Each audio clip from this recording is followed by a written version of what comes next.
Welcome to the second class of psychology for class 11th। पिछली class में जैसे हमने देखा कि साइकोलॉजी के बारे में हमने जाना कि उसकी डेफिनेशन क्या होती है, साइकोलॉजी एक्चुअली में किन चीज़ों को स्टडी करती है।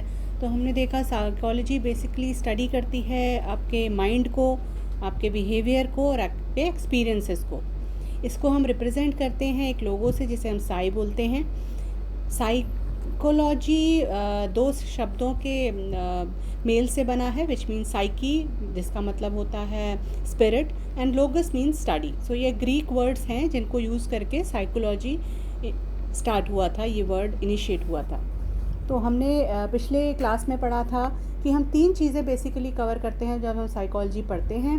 पहला होता है एक्सपीरियंसेस, जो हमारे पर्सनल और प्राइवेट होते हैं, जो भी हमारे रोज़मर्रा की ज़िंदगी में घटता है उसमें हम जो फील करते हैं, जिन इमोशन से गुज़रते हैं, जो उनको हम जिस तरह से उन्हें देखते हैं, वो सारे एक्सपीरियंस जो डे टू डे लाइफ के हैं उसकी स्टडी है साइकोलॉजी। और किस चीज़ की स्टडी है? सेकंड है मेंटल प्रोसेसेस, हम कैसे लर्न करते हैं, कैसे हम चीज़ों को मेमोराइज़ करते हैं, उनको याद करते हैं, थिंकिंग कैसी होती है हमारी, हम नई नॉलेज को, नए कोई स्किल को किस तरीके से सीखते हैं, किस तरीके से हम अपना लॉजिक यूज़ करते हैं थिंकिंग में, ये सारी चीज़ें मेंटल प्रोसेसेस में आती हैं।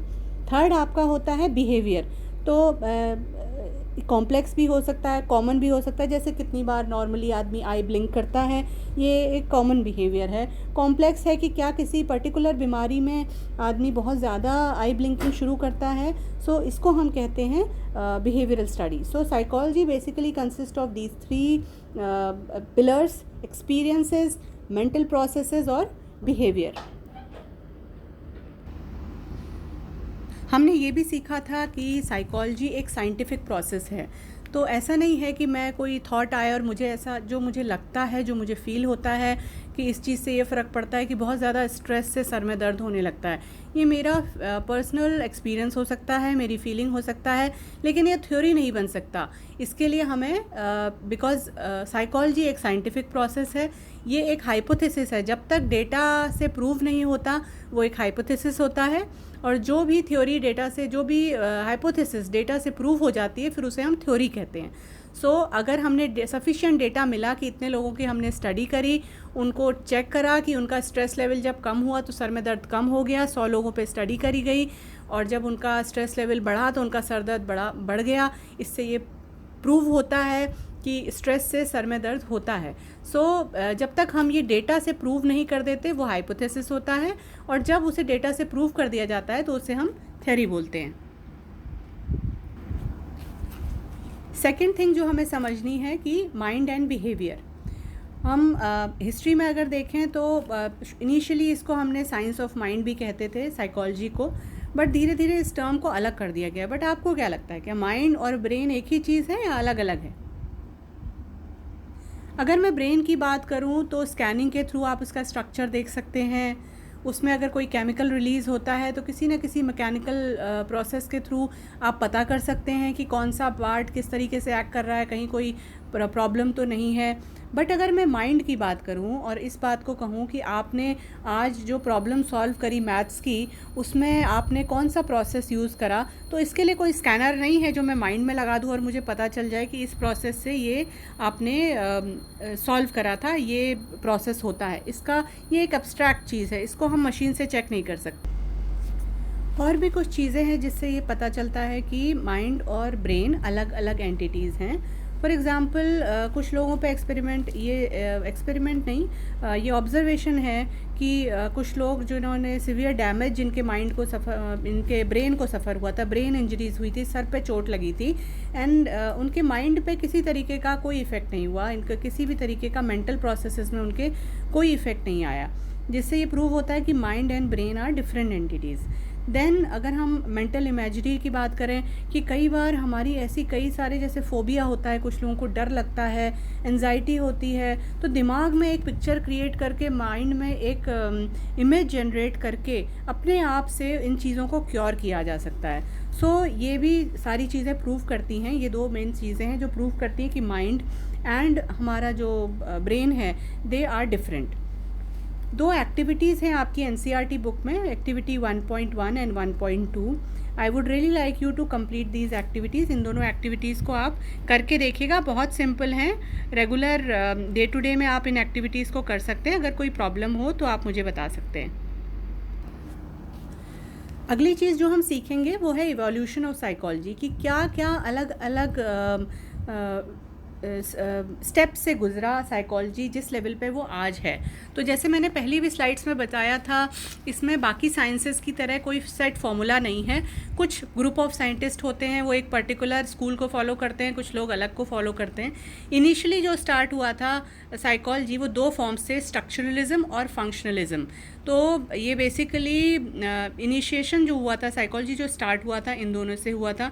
स्ट्रक्चरलिज्म बेसिकली इंट्रोस्पेक्शन को कहते हैं, जिसमें हम अगर कहें कि मैं आपसे कहूँ कि आपको आज अपने घर में गुस्सा आया, तो आप बैठ के सोचिए कहाँ से शुरू हुआ था, किस बात पे आपको गुस्सा आया, क्या बार बार इसी बात पे आपको गुस्सा आता है। तो आप खुद से आत्म मंथन जो करते हैं, अपना खुद ही उस एक्सपीरियंस के बारे में सोचते हैं कि मैंने ऐसा क्यों किया। तो इसको हम कहते हैं इंट्रोस्पेक्शन। इसी को हम ये स्ट्रक्चरलिज्म में इसी तरीके से साइकोलॉजी का स्टार्ट हुआ था, ये प्रोसेस फॉलो किया जाता था। सेकंड इसका उसके बाद अगली चीज़ जो आई वो था फंक्शनलिज्म, जो William James and John Doue ने स्टार्ट करा था। बेसिकली इन्होंने इनिशिएट करा था। तो इसमें हम इसी में इन्होंने बेसिकली ये डार्विन की जो आपने थ्योरी साइंस में पढ़ी होगी ऑफ इवोल्यूशन ऑफ स्पीसीज़, उसके थ्रू था कि कैसे हम अपने फंक्शंस को, बिहेवियर को चेंज करते हैं अपने फंक्शंस के लिए। मतलब वो किस काम आएगा, जो हमने चेंज किया अपने अंदर, जो मॉडिफिकेशन किया, ये क्या हमारे किसी ना किसी रूप में हमारे फंक्शंस में इम्प्रूवमेंट कर रहा है। तो इसकी स्टडी को हम फंक्शनलिज्म कहते हैं। इसके बाद जो नया शुरू हुआ that was gestalt philosophy, Koffka, Kohler और वेदेमियर ने स्टार्ट करा था।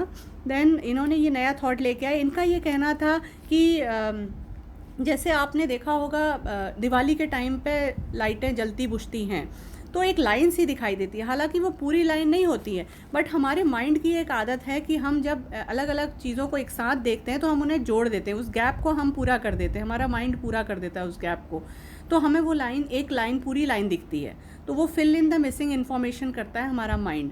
तो gestalt philosophy gestalt philosophy psychology का बेसिस यही है कि हम किसी एक बिहेवियर के बेसिस पे किसी पर्सन को डिफ़ाइन नहीं कर सकते, उसे हमें पूरा एज अ होल सारी चीज़ों को मिला के उस इंसान को देखना पड़ेगा। अगली चीज़ आई बिहेवियरिज्म, जिसमें बात होती है कंडीशनिंग की, कि जैसे आप ये वॉटसन ने, स्किनर ने, पावलोव के एक्सपेरिमेंट्स हुए थे बिहेवियरिज्म में, जिसमें उन्होंने कहा था हमारा जो बिहेवियर है, उन्होंने कहा कि ये गेस्टाल्ट और फंक्शनलिज्म ये कुछ नहीं होता है, हम सिर्फ अभी जो दिख रहा है, अभी जो बिहेवियर है उस पर फोकस करेंगे, और उस बिहेवियर को हम कैसे चेंज करते हैं, कंडीशनिंग के थ्रू। या तो हम रिवॉर्ड देंगे या हम पनिशमेंट करेंगे, इन सब कंडीशनिंग्स के थ्रू हम लोगों का बिहेवियर चेंज कर सकते हैं, इसको बिहेवियरिज्म कहते हैं। नेक्स्ट आता है साइको एनालिसिस, जो सिगमंड फ्रॉइड ने दिया था, उनका मेजर कंट्रीब्यूशन है साइकोलॉजी में, आगे हम इनके बारे में डिटेल में पढ़ेंगे। उन्होंने फोकस किया अनकॉन्शियस माइंड पे, कि हमारे चाइल्डहुड के जो एक्सपीरियंसेस होते हैं वो हमारे अनकॉन्शियस माइंड में बंद हो जाते हैं, और वो कहीं ना कहीं बड़े होने तक भी हम पे इफ़ेक्ट डालते रहते हैं, उसकी एनालिसिस करी जाती है, इसको हम कहते हैं psycho analysis. Then the next perspective is humanistic perspective, जिसमें उन्होंने कहा कि हम एज अ ह्यूमंस कंसिडर करेंगे, और इसमें ना हम बिहेवियरिज्म की बात करते हैं, ना हम फंक्शनलिज्म की बात करते हैं, ना साइको एनालिसिस की बात करते हैं। उनका ये कहना था कि हर इंसान अपने आप को बेहतर इंसान बनाने के लिए लगातार कोशिश करता रहता है, और इसी को कैसे सपोर्ट किया जा सकता है, हमें इसी पे ध्यान देना चाहिए, इसको हम ह्यूमनिस्टिक पर्सपेक्टिव कहते हैं। सो इनर पोटेंशियल को अपने हाईएस्ट लेवल पे ले जाना इंसान का यही पूरी जर्नी का यही मकसद है, और यही वो करना की कोशिश करता है पूरी अपनी लाइफ में। लास्ट पर्सपेक्टिव जो है वो कॉग्निटिव पर्सपेक्टिव है, जिसमें हम पहले जैसे हमने मेंटल प्रोसेसेस की बात करी थी, कि आदमी अपने दिमाग में जो आसपास के एक्सपीरियंसेस के थ्रू दिमाग में कुछ चीज़ों को कंस्ट्रक्ट करता है, मेंटल प्रोसेसेस होते हैं, जैसे थिंकिंग है, नई चीज़ें सीखना है, मेमोराइज़ करना है, इन चीज़ों पे हमें फोकस करना चाहिए। कॉग्निटिव पर्सपेक्टिव वाले लोग ये चीज़ कहते हैं। इसमें आपके जैसे पियाजे थे, उन्होंने बोला कि हम बचपन में बच्चे पे जो इफ़ेक्ट होता है वो उसका माइंड हर स्टेज पे कुछ कुछ सीखता है। व्योगोत्से ने बोला कि उनका व्यू अलग था। उनका व्यू ये कहता था कि बच्चे और एडल्ट मिल के इन एक्सपीरियंसेस को बनाते हैं और उसी की वजह से हमारे दिमाग में अलग अलग चीज़ें चेंज होती हैं और उसी से हमारे दिमाग में अलग अलग पर्सपेक्टिव्स बनते हैं। That's all for the lesson today. I hope कि आई हैव ट्राइड कि मैं अपना आप लोगों के और मेरे बीच में लैंग्वेज का बैरियर ना आए, and I have tried to utilise both Hindi and English language को यूटिलाइज़ करके इस लेक्चर को डिलीवर करने की कोशिश करी है।